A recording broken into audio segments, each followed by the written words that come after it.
Let's now start our critical appraisal session. To answer your questions, you have to look for a study that answers your question. If you have a therapy question, as I mentioned before and I am repeating it many times, you have to look for a randomized controlled trial. If you have a question about harmful effects of drugs or exposures, you have to look for cohort study. If you have a question about etiology or risk factors, you have to look for a cohort or case control study. If you have a question about diagnosis, you have to look for a cross-sectional study. Our question now is about therapy, and you are going to search for randomized controlled study. As I mentioned before, randomized controlled study are the least biased studies, and they gives us the highest quality evidence.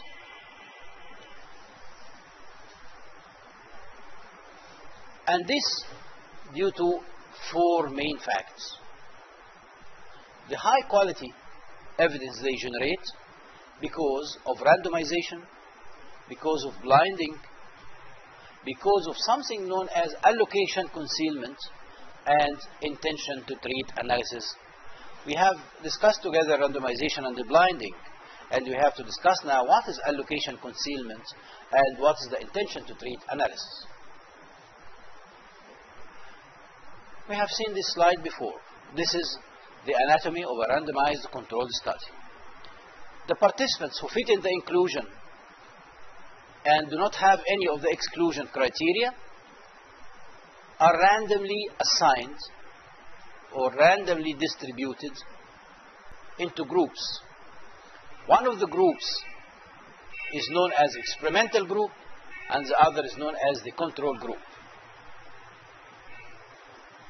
Then we follow up the patients forward in time and report the outcome in both groups, and finally we analyze this outcome or compare this outcome. In spite of this, randomized controlled studies may have some sort of bias, and this bias is usually done by the investigators themselves. If the investigators are not very strong in applying the rules of the randomized controlled study, they might get bias in their study. Bias is the deviation from the truth. البعد عن الحقيقة أو التحيز أو عدم الحيادية.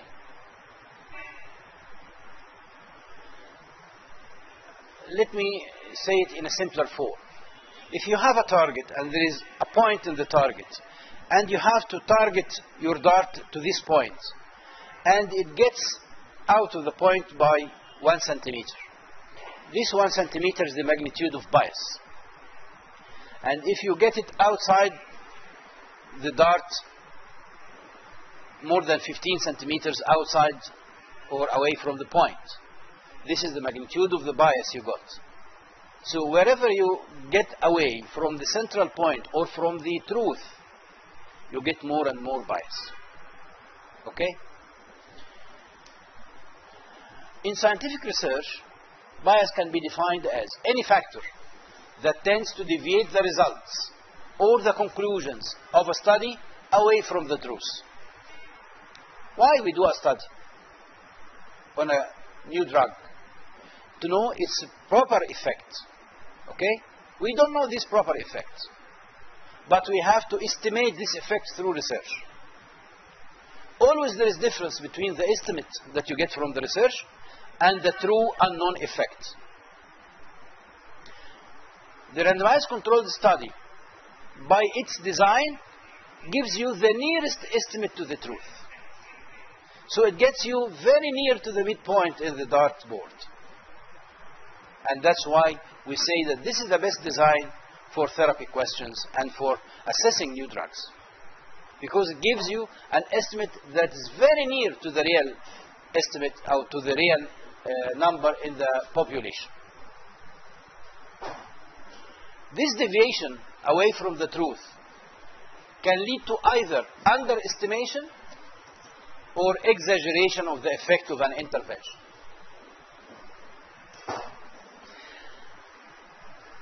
The first type of bias that we are going to discuss is known as selection bias. We have a population that's going to join the study. Then with a certain scheme in our minds, we start to select patients for group 1 and select another patient for group 2.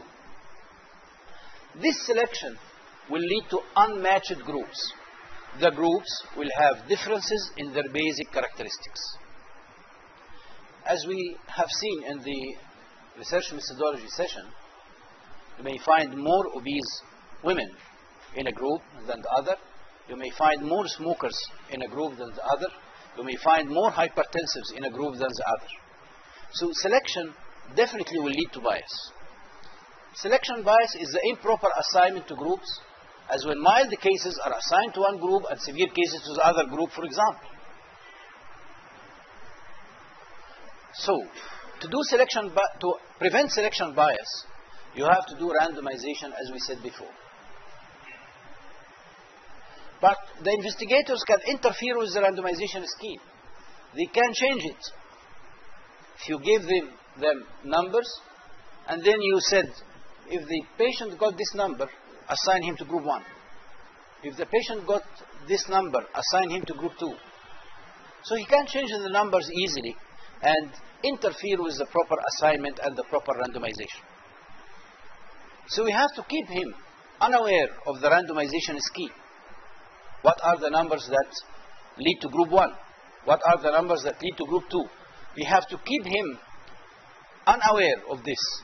And this is the allocation concealment that we are going to discuss right now.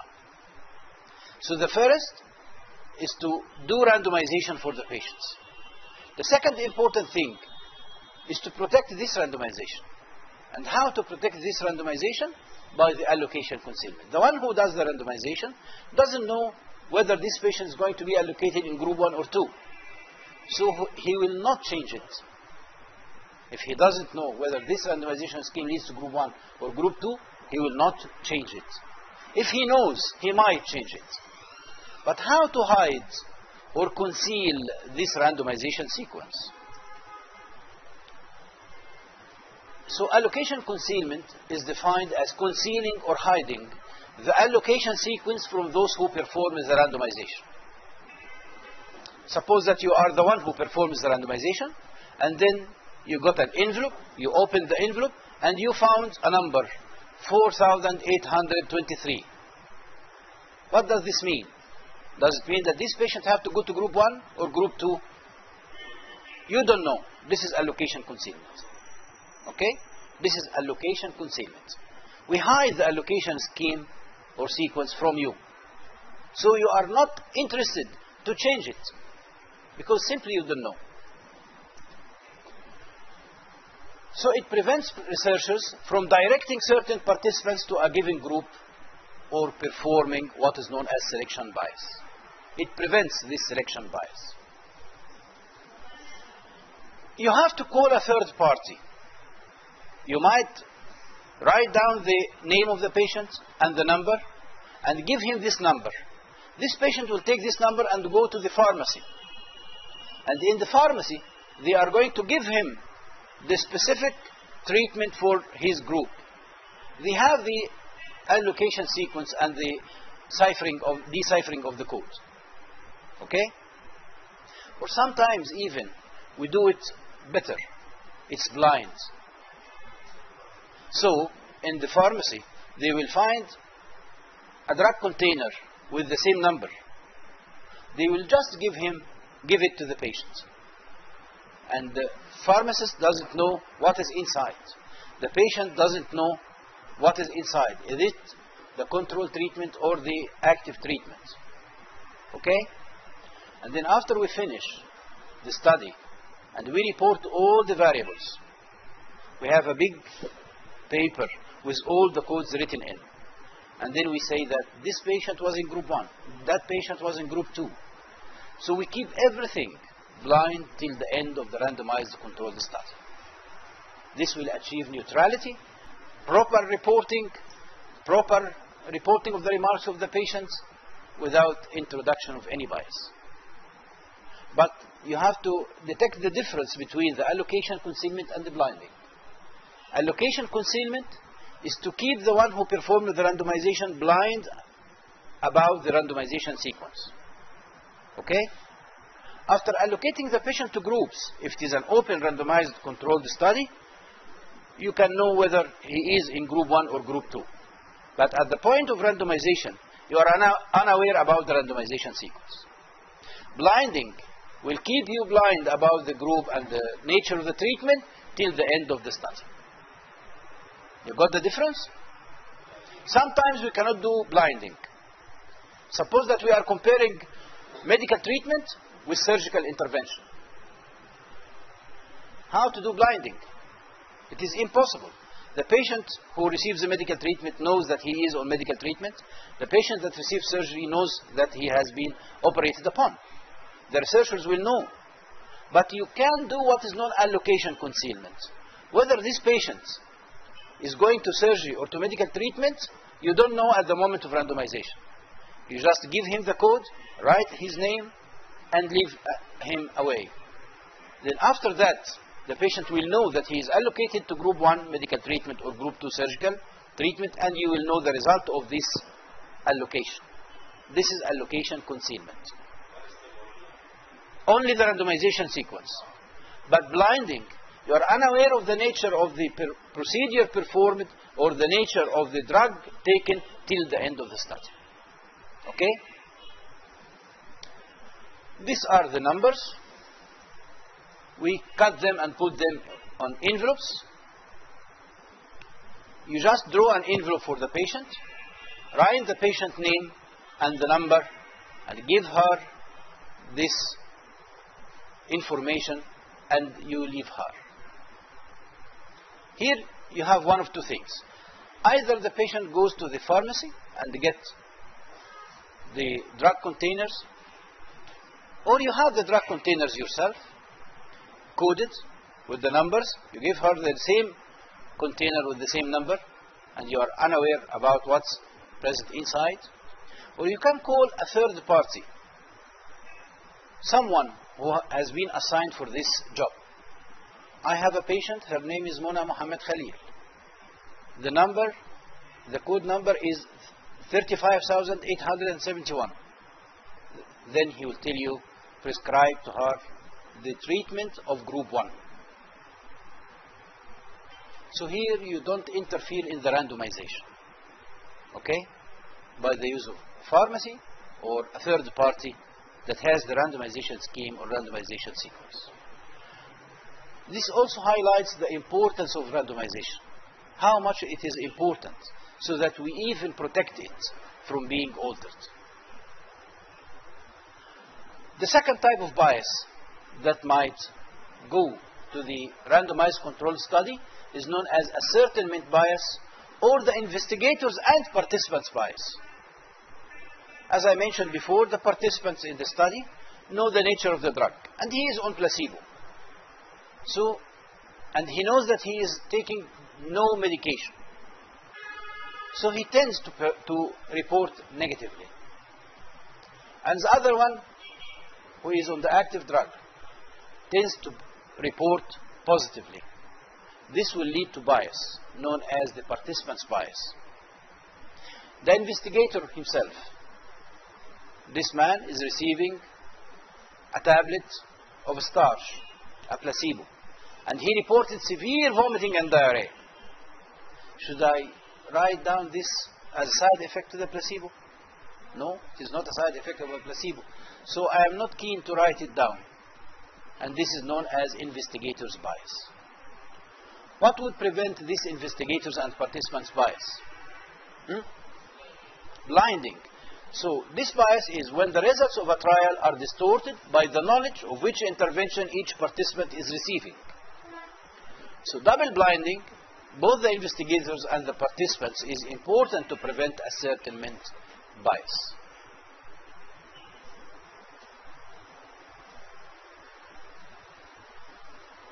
The third type of bias, which is very important also, is known as withdrawal or dropout bias.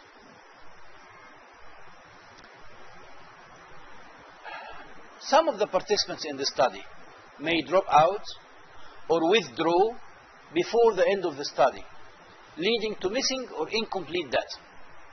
We started the study with 200 participants. The study should be completed within 1 year. By the end of the year, only we have 150 who continued the study fully. But we have 50 participants dropped out. They didn't came for the follow-up visits, or they just dropped the treatment and stopped it. They didn't continue or complete the study as the protocol is supposed to be. How are we going to deal with this?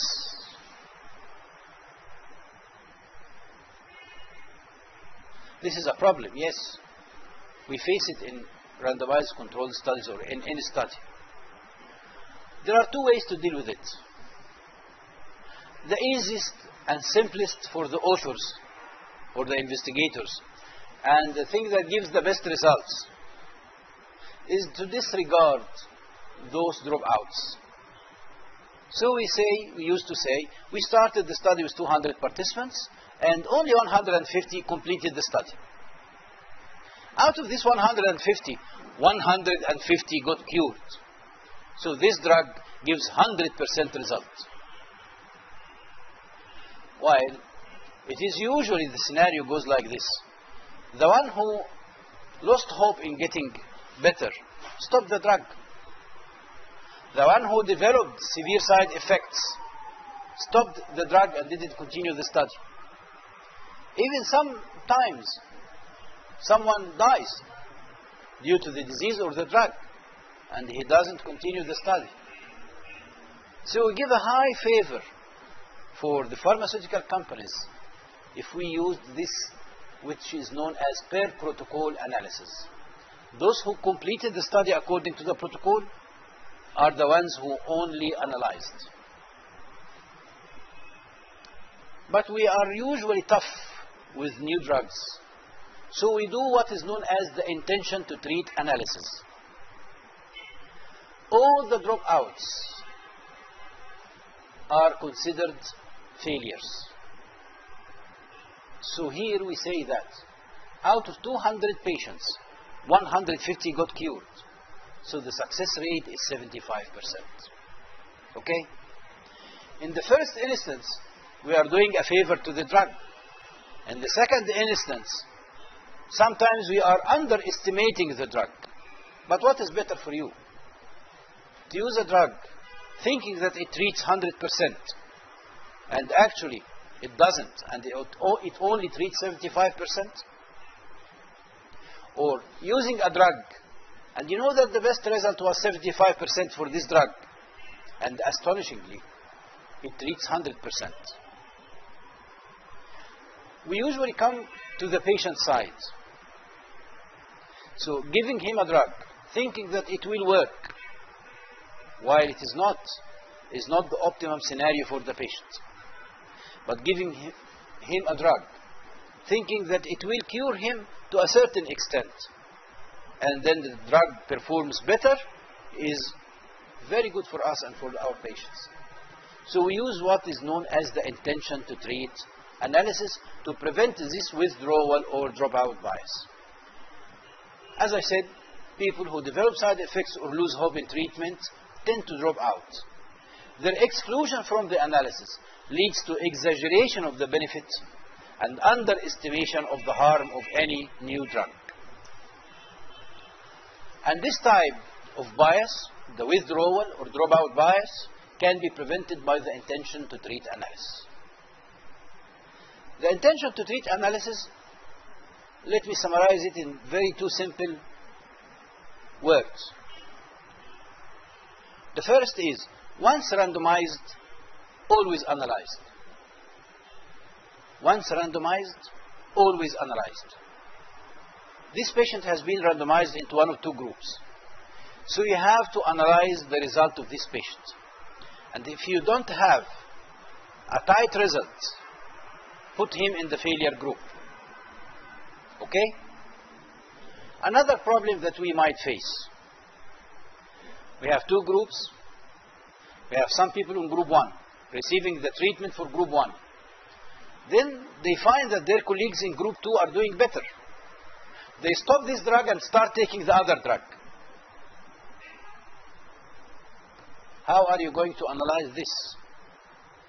To analyze him in group 1 or group 2? Here comes the second rule. Analyzed as randomized. If this patient has been randomized to group 1, you have to analyze his results in group 1 results. If he was randomized from the very beginning to group 2, you have to analyze his results with group 2 patients. So the intention to treat analysis has two simple rules. The first rule is, once randomized, always analyzed. The second rule is, analyzed as randomized. In the same group he was initially randomized to. And let us have an example. Here, the intention to treat analysis, all the participants are included in the analysis as part of the group to which they were initially randomized, regardless of whether they completed the study or not, using the last available result. If the last available result was cure, consider him cured. If the last available result, he still didn't get better, you consider him failure. This is a simple way to give you the idea behind the intention to treat analysis. We are comparing new treatment to the placebo in certain situations. This new treatment is known as JAP-TAB. JAP-TAB. And it is compared to placebo. We have 100 patients in group 1 and 100 patients in group 2 after randomization. Out of the 100 patients in group 1, we have 20 failures. Out of the 100 patients in group 2, we have 20 failures. But at the end of the study, we found that in group 1, we have 20 who were unadherent or non-adherent to therapy. They stopped the treatment during the study. And 80 who completed the study as the protocol says. From these 20, 16 had failures. And from those 80, 4 had failures. Okay? And in group 2, we have 84 patients who were adherent to the treatment they received, and 16 who were non-adherent. They stopped the treatment during the study. And from 84 adherents, 12 failures, and from the 16 non-adherents, we had 8 failures. This represents a problem to the investigators. How are we going to analyze these results? Let's take the first example, the per protocol analysis. What does the per protocol analysis say? Only those who completed the study according to the protocol and were adherent to the treatment are the ones who are analyzed. Okay? So, the failure rate in the placebo group is 12 out of 84, which is 15% failure rate. While the failure rate in the JAP-TAB group, 4 out of 80, which is 5%. So according to this per protocol analysis, are we going to prescribe the JAP-TAB? Yes, because it is better in results. It has cured 85% of the patients, 95% of the patients, while only 85% of the patients were cured on their own with the placebo. But let us do the intention to treat analysis. What does the intention to treat analysis say? It says that in the placebo group, we had 20 failures out of 100, 20% failure rate. In the JAP-TAP group, we have 20 failures out of 100, the same failure rate. So there is no difference between the JAP-TAP and the placebo. In this situation, and you have seen both analyses, what are you going to do? Are you going to use this drug? Why? We are not convinced with the results. Okay? But this might be, doesn't do justice to the drug. How to be sure that this drug is effective or not? By doing a better research, another research. The pharmaceutical company who claims that this drug is effective have to do this good research without dropouts. It's not me or my patients. Okay? So we have to follow the intention to treat analysis. Especially when we know that in this example, this JAP-TAB was just another placebo tablet. So we can compare two placebos, and the play of chance would lead to that this one is better than that. Okay?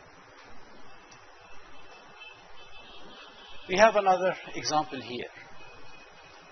In a study that had two groups, Group A and Group B. In Group A, we have 117 patients. In Group B, we had 115 patients. We had, in Group A, 17 patients who were non-compliant to therapy. They stopped the treatment. And in Group D, we had 8 non-compliant to therapy. They stopped the treatment. And when we analyzed the p-value, we discovered that there is no statistically significant difference between the numbers in the two groups. And this might be reassuring to us that the dropout rate is similar in both groups. So when we do the per protocol analysis, we had 117 patients on the start, 17 dropped out, 100 patients remained. Out of those 100 patients, only 96 got cured.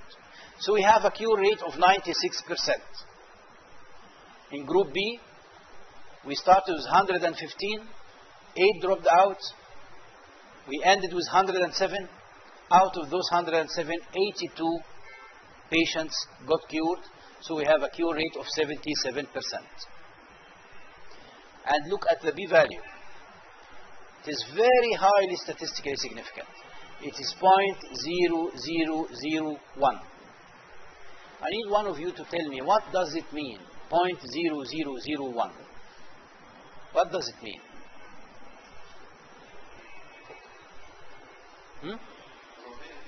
Yes, this is the probability of chance. The p-value is the probability of chance. What is the probability of chance to cause this result? In this example, it is 1 in 10,000. So a very, very, very minimal probability of chance. This is a very highly statistically significant result. Okay?